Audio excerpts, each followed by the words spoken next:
We're about 3 weeks into the year 2020, and if I may ask, who is still faithfully following their diet to shed those pesky extra pounds they made for their New Year's resolution? Anyone?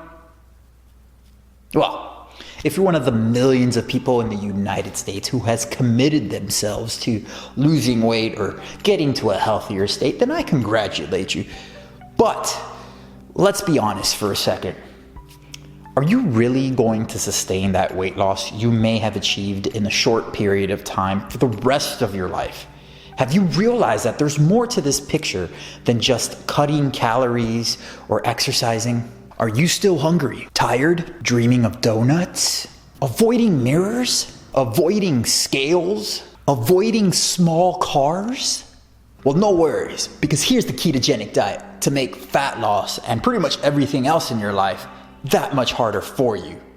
We'll get into the details soon enough, so strap in or on, whichever suits your fancy. I'm sure by now we've all heard of this ketogenic diet and the incredible weight loss stories that are associated with this fad diet. You can probably find hundreds, if not thousands of people promoting this fad diet, just like any other fad diet over the decades within the history of the United States, as it's just another type of diet that's gone viral because people see a few numbers drop on a scale in a rapid manner, and all of a sudden they feel like this instant need to share their stories or this like hidden gem of a secret they've discovered. So if people are losing weight in a very rapid manner, then what's the big deal? The United States and most westernized nations have an overweight and obesity epidemic currently at hand, so this keto diet thing must be a positive or a good thing, or maybe even a miracle. Or is it?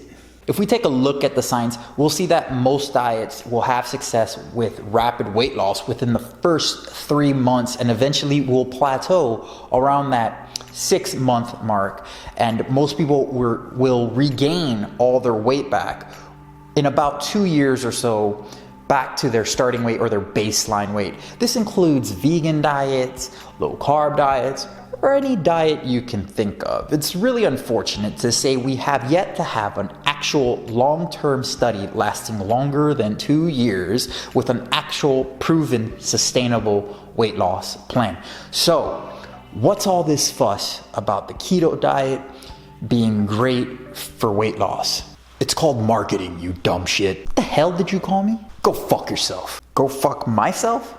Fuck you. Fuck you. No. Fuck you. Fuck you. Hey, fuck you, man. Fuck you. Fuck you.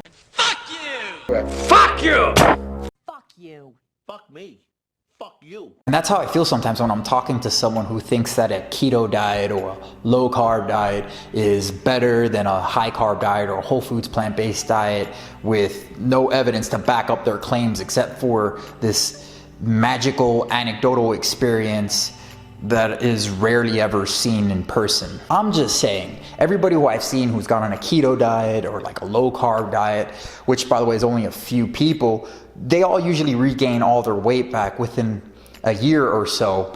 But like I said before and showed with the evidence I presented before the whole fuck you extravaganza that went on that you just saw, it's actually quite normal and typical to regain weight within 2 years of losing that baseline weight or your starting weight, no matter what diet you're on. So what we do know is that weight loss is incredibly difficult to sustain or maintain for people who have a history of being overweight or obese, and there are giant marketing campaigns to swindle you into buying into this whole keto nonsense.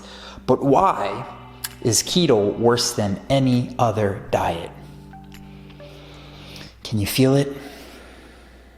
The science. Oh yeah, it's coming.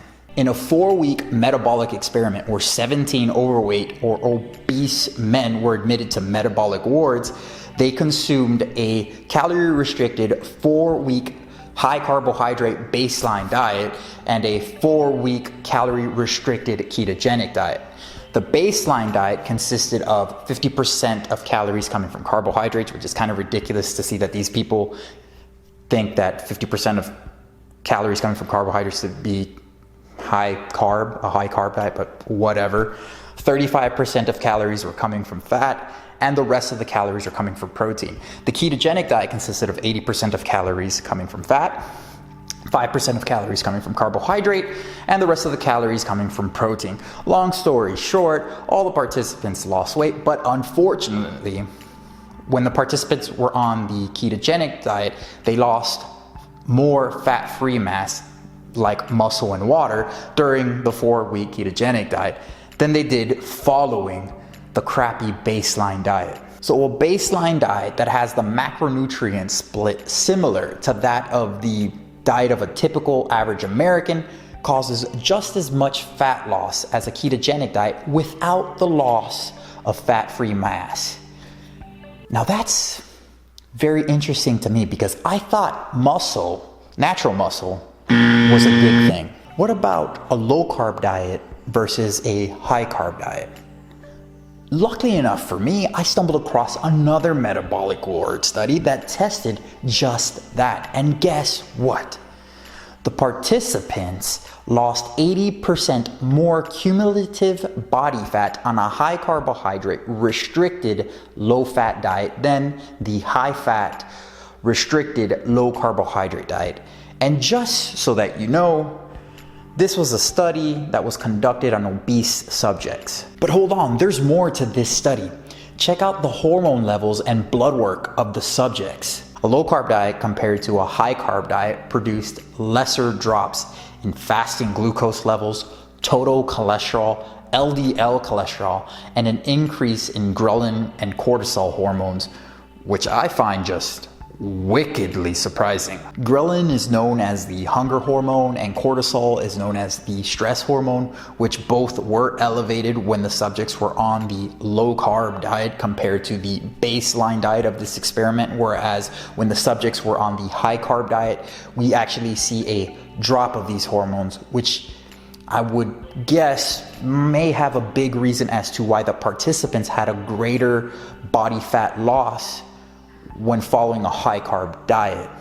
I don't know, it's just a guess. I don't think you'd want those hormones to be elevated while dieting, especially cortisol. This study was so successful at showing that a high carbohydrate diet is more successful at losing body fat that the authors even rejected the claim that carbohydrate restriction is required for body fat loss. Is that enough? No? You want some more? Well, here you go. This meta-analysis consisting of 32 controlled feeding studies, including 563 subjects, showed isocaloric substitution of carbohydrate for fat demonstrates a higher rate of energy expenditure and more body fat loss for the majority of the subjects when following a low-fat, higher carbohydrate diet rather than following a high-fat, low-carb diet. Is that enough science to prove that a ketogenic diet or a low-carb diet is ineffective at coinciding with the regular physiological processes required to lose body fat? We already know that a weight loss plan does not work, which is synonymous to the saying, diets don't work, which actually happens to be consistent with the scientific literature. It seems that people are great at losing weight initially, but as soon as life starts to creep in, coupled with the metabolic changes that are occurring in their bodies from caloric restriction, ultimately leads most people to fail on their diets and revert back to their original weight, hence why I made this video up above. You will always be fat. If you like this topic, then I recommend you watch the video above as I explain some of the reasons as to why most people will always be fat. And this video is just another passing of that open gateway that was born from the creation of that video. Clearly, there seems to be a lifestyle issue as to why most people become fat and stay fat. If you're looking at this issue from a 10,000 foot view, it seems to be a very deep psychologically rooted issue that is not going to be fixed overnight and is going to require much more than just going to the gym or just eating healthier or hiring a trainer or even watching this video. This overweight and obesity epidemic at hand is much bigger or much further of an issue than any of these professors or anyone is capable of fixing right now. This is just my opinion here, but I think the obesity epidemic can only be fixed with extreme discipline and maybe coupled with some deep psychiatric help.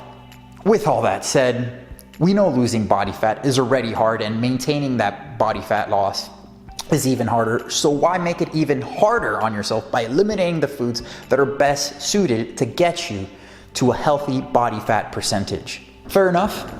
Cool.